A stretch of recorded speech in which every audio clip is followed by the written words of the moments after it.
Once upon a time, there was a young man named Jack who had hit rock bottom. He had lost his job, his apartment, and his savings, and was living on the streets with nothing to his name. But instead of giving up, Jack decided to turn his life around and chase his dreams of becoming a millionaire. He started by finding odd jobs here and there, doing anything he could to earn a little bit of money. He worked as a janitor, a dishwasher, and even a street performer, playing guitar for tips. He saved every penny he earned and never lost sight of his ultimate goal. One day, Jack had an idea for a new business venture. He had noticed that there was a demand for high-quality, affordable coffee in his city, and decided to open a coffee shop.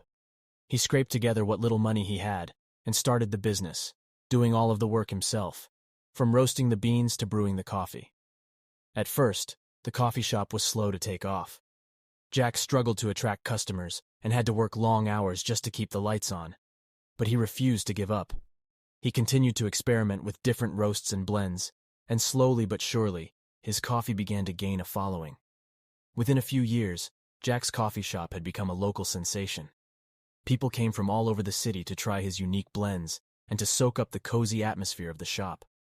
Jack had become a millionaire, and he never forgot the struggle and hard work that got him there. Looking back on his journey, Jack realized that the key to success was persistence and determination. He had never lost sight of his goals, even when times were tough, and had worked tirelessly to achieve his dreams. He encouraged others to never give up on their dreams, no matter how far-fetched they may seem, and to always keep pushing forward, no matter what challenges may come their way.